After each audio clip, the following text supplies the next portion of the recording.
Hello everyone, welcome to online classes. आज की classes में हम लोग क्या पढ़ेंगे? आज की क्लासेस में हम लोग एक बहुत ही स्पेसिफिक टॉपिक जो हम लोगों का है, बहुत ही इंपॉर्टेंट टॉपिक है आपके बुक में, ग्रासलैंड्स। ग्रासलैंड्स को समझेंगे। ग्रासलैंड्स कितने कैटेगरी में डिवाइडेड है, मतलब कितने टाइप्स का होता है, ग्रासलैंड्स होता क्या है, ये सारा हम पढ़ेंगे ग्रासलैंड्स के बारे में। और इसे स्टार्ट करें उससे पहले प्रीवियस क्लासेस में हम लोगों ने क्या पढ़ा था? प्रीवियस क्लासेस में हम लोगों ने पूरा फॉरेस्ट का जो सेक्शन है, अलग अलग forest, tropical deciduous, evergreen forest, coniferous, Mediterranean, बहुत सारी जो अलग अलग कैटेगरी है फॉरेस्ट के साथ साथ हमने सारा पढ़ लिया था, फॉरेस्ट का पूरा सेक्शन। और आई थिंक आप लोगों का सारा क्लियर होगा कि फॉरेस्ट का एक एक सेक्शन आप लोगों का क्लियर होगा और कोई डाउट्स नहीं होंगे। अगर कोई डाउट्स होगा तो आप मुझसे पूछ सकते हैं स्पेसिफिक कि सर मुझे फॉरेस्ट के इस कैटेगरी में डाउट है। ठीक है, तो वो पूरा हमने कंप्लीट कर लिया था। आज हम लोग का जो है ग्रासलैंड्स है, जो कि बहुत ही इंपॉर्टेंट टॉपिक है। चलिए शुरू करते हैं इस टॉपिक को। देखिए, ग्रासलैंड्स सुनते ही मन में क्या आता है? तो देखिए, उसका मैंने डेफिनेशन भी लिखा है। तो ऐसी एरिया, ग्रासलैंड ऐसा वेजिटेशन होता है, मतलब ऐसा एरिया जो क्या होगा, जहाँ पे मतलब कि मोर प्रिसाइसली वो क्या होगा, वो एरिया कवर होगा ग्रासेस से। ठीक है, ग्रासलैंड ऐसा एरिया होता है जहाँ का वेजिटेशन ज़्यादातर डोमिनेटेड किससे होता है? घास, मतलब ग्रासेस से होता है। हो सकती है वहाँ पर प्लांट्स हो, ट्रीज हो, फॉरेस्ट, पेड़ भी हो सकते हैं, लेकिन मोस्टली वहाँ पर जो कवर एरिया होता है, वो एरिया जो होता है, मतलब ग्रासेस से कंटिन्यूअसली कवर होता है। तो वो सारा एरिया, जो एरिया, वो वेजिटेशन जहाँ पर ग्रासेस से पूरा एरिया, पूरा मतलब कि बोल सकते हैं ना सरफेस कवर हो, उस एरिया को हम ग्रासलैंड बोलते हैं। अब देखिए, इससे भी हम दो कैटेगरी में डिवाइड किए हैं। ग्रासलैंड को हमने कितने कैटेगरी में डिवाइड किया है, क्लासीफाई किया है? तो there are classified into two main types, which is tropical grassland and temperate grassland. जैसे हमने फॉरेस्ट का कैटेगरी किया था, फॉरेस्ट को भी क्लासिफाइड किया था, तो उसी तरह हम ग्रासलैंड को भी क्लासिफाइड किए हैं। और they classified into two main types, which is tropical grassland and temperate grassland. याद रखिएगा, ट्रॉपिकल ग्रासलैंड्स और टेम्परेट ग्रासलैंड्स। तो अब स्पेसिफिक हम इसे शुरू करते हैं। ट्रॉपिकल ग्रासलैंड किसे बोलते हैं और टेम्परेट ग्रासलैंड्स किसे बोलते हैं? चलिए, सबसे पहला हम लोग का है ट्रॉपिकल ग्रासलैंड। देखिए, सबसे पहले ये कहाँ पाया जाता है? तो ये जो पाया जाता है वो इक्वेटोरियल जो फॉरेस्ट है, इक्वेटोरियल मतलब कि जो इक्वेटर के पास जो फॉरेस्ट पाया जाता है, इट मीन्स कि उस रीजन में, मैं अभी बताऊंगी किस कंट्री में, तो वो वाले रीजन में ये आपको ग्रासेस पाए जाते हैं। वो सारी फॉरेस्ट जो इक्वेटोरियल फॉरेस्ट हो गया और ट्रॉपिकल डेजर्ट्स हो गया, जो भी ट्रॉपिकल डेजर्ट्स है और इक्वेटोरियल फॉरेस्ट है, उस रीजन में क्या होते हैं, ट्रॉपिकल ग्रासलैंड पाए जाएंगे। और मोर प्रिसाइसली जो कुछ कंट्री है जहाँ पे ये ग्रासेस पाए जाते हैं, ट्रॉपिकल ग्रासलैंड, जैसे अफ्रीका हो गया। तो अफ्रीका जो है इक्वेटर के पास वाले ही एक कॉन्टिनेंट है या कंट्री है। तो जैसे कि मान लीजिए कि अफ्रीका हो गया, इंडिया हो गया, साउथ अमेरिका हुआ, तो ये सारे कुछ ऐसे कंट्री है जहाँ पे क्या होते हैं, ट्रॉपिकल ग्रासलैंड्स पाए जाते हैं। तो याद रखिएगा, सबसे पहले तो ये इक्वेटेरियल फॉरेस्ट और ट्रॉपिकल डेजर्ट में ये क्या होते हैं, ये पाए जाते हैं, फाउंड मतलब खोजे जाते हैं। और उसके अलावा कुछ कंट्री है जैसे कि अफ्रीका, इंडिया, साउथ अमेरिका, यहाँ पर क्या होते हैं, ट्रॉपिकल ग्रासलैंड होते हैं। इसके अलावा यहाँ की जो बोल सकते हैं कि क्लाइमेट कैसी होती है, मतलब कि जो यहाँ पर ट्रॉपिकल ग्रासलैंड पाए जाते हैं वहाँ की क्लाइमेट कैसी होती है? तो यहाँ पर क्या होती है कि मॉडरेट रेनफॉल होती है, जो समर में मॉडरेट रेनफॉल होती है। समर में आपको, समर के समय में एक मॉडरेट रेनफॉल देखने को मिलती है। और इस मॉडरेट रेनफॉल के कारण ही यहाँ पर क्या होते हैं, बहुत ही टॉल ग्रासेज होते हैं, बहुत लंबे लंबे ग्रासेज होते हैं इस एरियाज में। और ये जो एरिया यहाँ के जो ग्रासेज होते हैं, इस ग्रासलैंड को क्या बोला जाता है, बहुत इंपॉर्टेंट है, आप लोग याद रखिएगा, सवाना बोला जाता है। यहाँ के ग्रासलैंड को क्या बोला जाता है, सवाना। ठीक है, तो ट्रॉपिकल जो ग्रासलैंड्स है, ट्रॉपिकल ग्रासलैंड्स को हम सवाना भी बोलते हैं। तो यहाँ के जितने भी ग्रासलैंड्स होते हैं उसे सवाना बोला जाता है। ठीक है, ये जो सवाना ग्रासलैंड्स होते हैं वो बहुत ही बड़े बड़े होते हैं, क्योंकि मैंने पहले भी लिखा है टॉल ग्रासेज यहाँ पर ग्रो किए जाते हैं। इसके अलावा जो इसकी हाइट होती है वो 3 to 6 फीट टॉल होते हैं। कितने होते हैं? 3 to 6 फीट टॉल होते हैं। कौन? सवाना जो ग्रासलैंड्स, जो ग्रासेज होते हैं।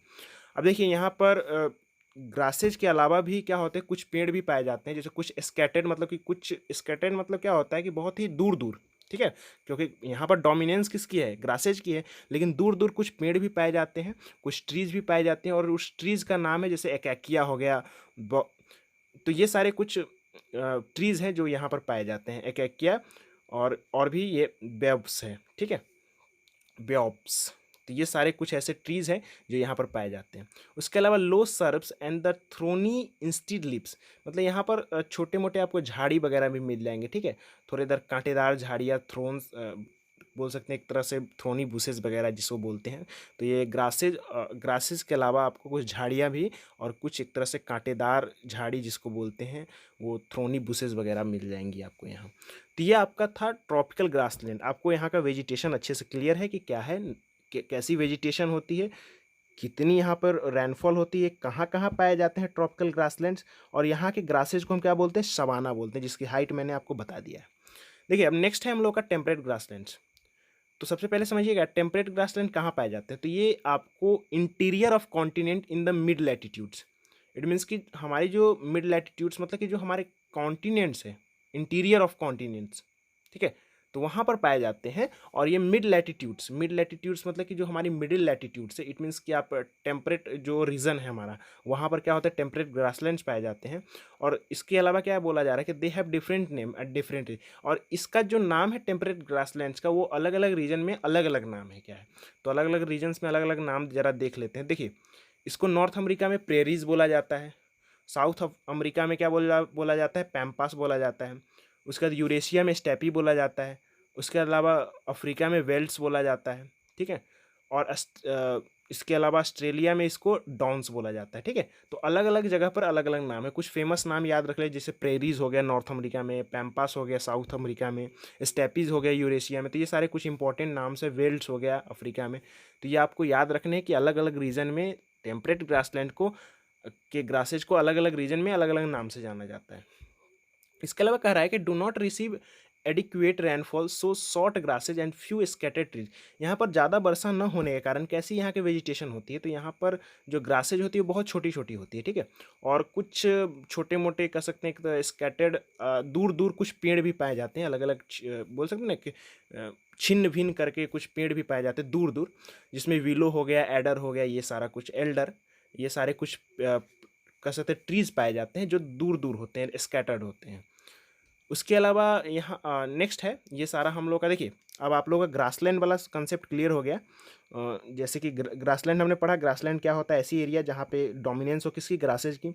इसको हमने दो कैटेगरी में डिवाइड किया है, temperate grassland, tropical grassland. Tropical grassland मैंने बता दिया आपको, वहाँ पर मोर प्रिसाइसली क्या बोला जाता है, सवाना बोला जाता है, जो आपको बोल सकते इक्वेटेरियल रीजन और जो आपको डेजर्ट वाला रीजन है वहाँ पर पाया जाता है, ठीक है। उसका टेम्परेट ग्रासलैंड मैंने आपको बता दिया। टेम्परेट ग्रासलैंड में बारिश कम होती है, जिसके कारण यहाँ की क्या होती है, ग्रासेज बहुत छोटी छोटी होती है। उसके अलावा बोला जाता है कि यहाँ पर अलग अलग रीजन में इस ग्रासेज को अलग अलग नाम से जाना जाता है, जैसे कि मैंने आपको सारा बता दिया है। जैसे कि मान लीजिए कि क्या है, प्रेरीज नॉर्थ अमेरिका में, पैम्पास साउथ अमेरिका में, स्टेपीज यूरेशिया में, ये सारा मैंने आपको क्लियर कर दिया।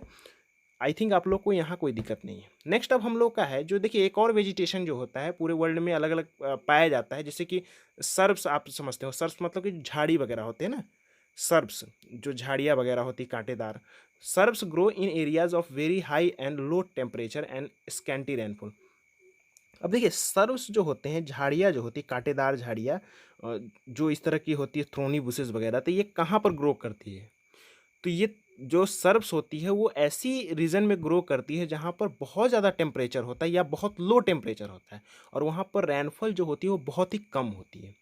या तो बहुत ज़्यादा टेम्परेचर होगा या बहुत कम टेम्परेचर होगा, और वहाँ पर रेनफॉल की भी जो मात्रा होती है वो बहुत ही कम होती है।